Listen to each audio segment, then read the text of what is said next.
اعوذ باللہ من الشیطان الرجیم بسم اللہ الرحمن الرحیم۔ دوستو السلام علیکم۔ ہمارے معاشرے میں جو معاشرے کا بنیادی یونٹ گھر ہے وہ اس وقت شکست و ریخت کا جو ہے وہ شکار ہے۔ ڈائیورسز اور خلا کی شرح بہت بڑھ چکی ہے۔ اس حوالے سے لاہور ہائی کورٹ کے ایک ڈیسیژن کی بات کرتے ہیں۔ یہ کیس تھا جی Shahbaz versus Fakhria Bibi, writ petition number 31627/2021۔ Justice M Nadeem Arshad صاحب نے اس کو ہرڈ کیا۔ اس کیس میں یہ ہوا کہ پٹیشنر نے چیلنج کی ججمنٹ اور ڈگری فیملی کورٹ کی، جس میں wherein dissolution of marriage was decreed against him on the ground that he was not given sufficient time for reconciliation۔ اس نے چیلنج کیا جناب مجھے sufficient ٹائم نہیں دیا گیا کہ میں اپنی مصالحت کی کوشش کر سکتا۔ اس بیس پہ اس نے ڈگری کو چیلنج کر دیا لاہور ہائی کورٹ میں۔ خاتون نے خلا لے لیا تھا۔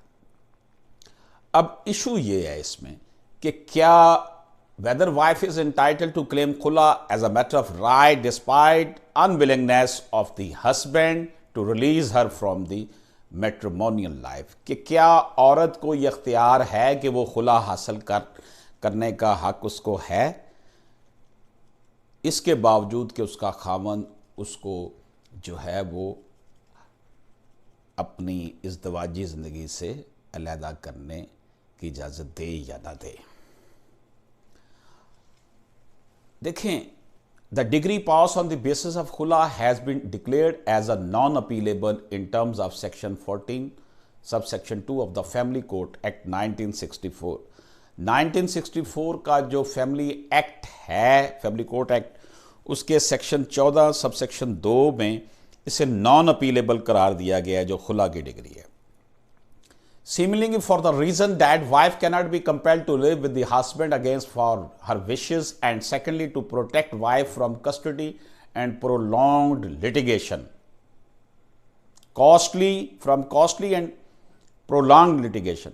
یہ اس لیے کیا گیا کہ خاتون کو لمبے عرصے تک عدالتوں میں نہ گھسیٹا جا سکے۔ ہمارے معاشرے میں ویسے ہی مین ڈومینیٹڈ سوسائٹی ہے، تو ساتھ یہ خاتون کے لیے بڑا کاسٹلی ہے، بار بار عدالتوں میں آئے وکیل کرے، تو اس لیے اسے کمپیل نہیں کیا جا سکتا، مجبور نہیں کیا جا سکتا کہ وہ خلا نہ لے۔